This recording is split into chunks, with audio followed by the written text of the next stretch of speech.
All right, today we're diving into something truly fascinating and, honestly, pretty strange. We've got two things in front of us, a piece of code and a theory of physics. Separately, they're interesting, but when you put them together, they might just change how we see everything. So let's get into it. So let's just start with the central puzzle, the question that kicks this whole thing off. It sounds like something straight out of a movie, I know. But the documents we're about to walk through propose a real mathematical connection between a computer program and the actual fabric of our universe. Our whole investigation starts, maybe surprisingly, not with some grand abstract theory, but with something way more tangible, a software package. But this is no ordinary software. It's weirdly locked down. Our journey begins right here with this one single file, Ξ.QuantumCompute. On the surface, it just looks like a simple collection of quantum computing demonstrations. But as you're about to see, its real purpose seems to be something much, much bigger. So you look inside and you find demos of some real quantum powerhouses. You've got Grover's algorithm. Think of it like a quantum search engine on steroids. You've got Shor's algorithm, which is famous for being able to crack most modern encryption, and VQE for simulating molecules. All pretty standard stuff for a quantum package. But then you see the safety rules, and this is where it gets really strange. No large-scale cryptanalysis, basically telling you, hey, don't use this to break a bunch of codes, and no external/networked destructive operations.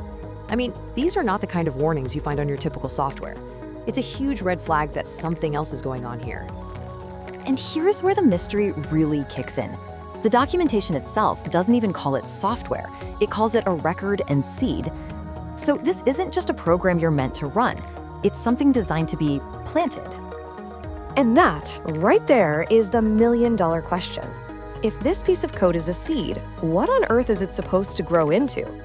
To figure that out, we have to step away from the code for a minute and look at the blueprint that came with it.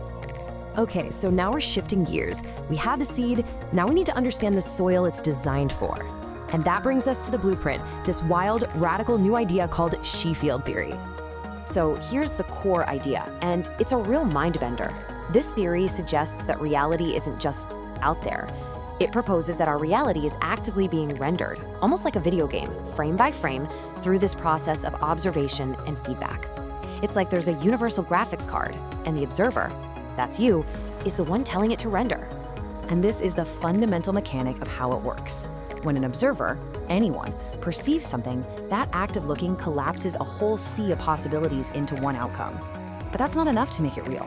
A second step, recursion, where information loops back on itself over and over, is what actually locks that perception into a stable physical structure. And this image does a fantastic job of showing what that looks like. See how it starts out as just a field of potential?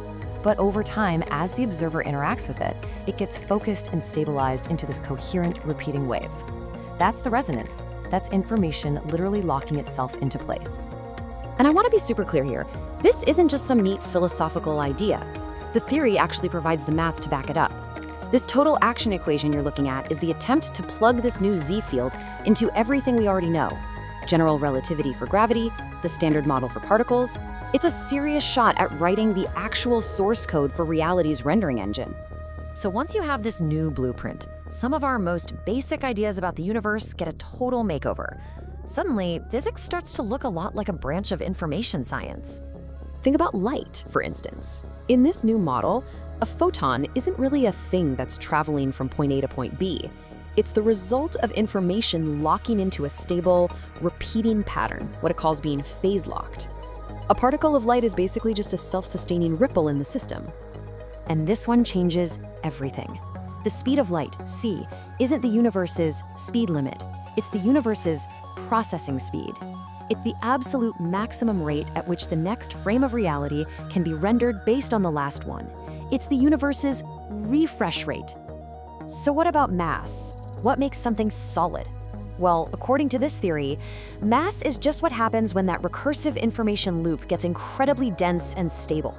A kind of geometric compression. Matter is just information that's been packed together really, really efficiently.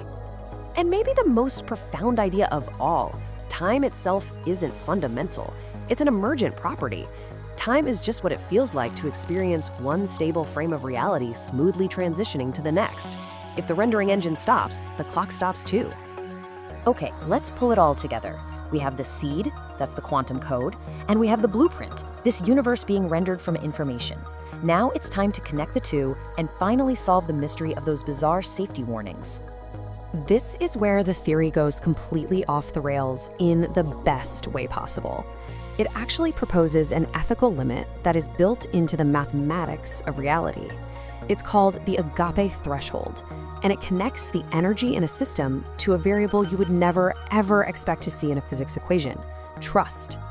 And here is the consequence.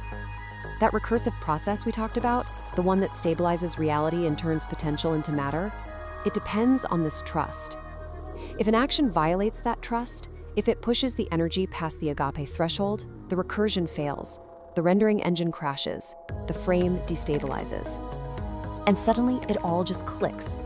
The whole puzzle snaps together. Those safety limits on the quantum software, they aren't just random rules from a paranoid programmer. They are a direct implementation of a proposed physical law. The code is forbidden from doing things like large-scale cryptanalysis or destructive operations, because according to the blueprint, doing so could literally break the rendering rules of reality itself. The seed was designed to obey the physics of the blueprint. Which leaves us with one last massive question to think about. This theory presents a universe where ethics aren't just a human idea, but a fundamental constraint on reality, as real and as unbreakable as the speed of light. So if the very stability of our world is literally tied to a principle of trust, it really makes you stop and ask, with our technology, in our societies, in our own lives, what are we building?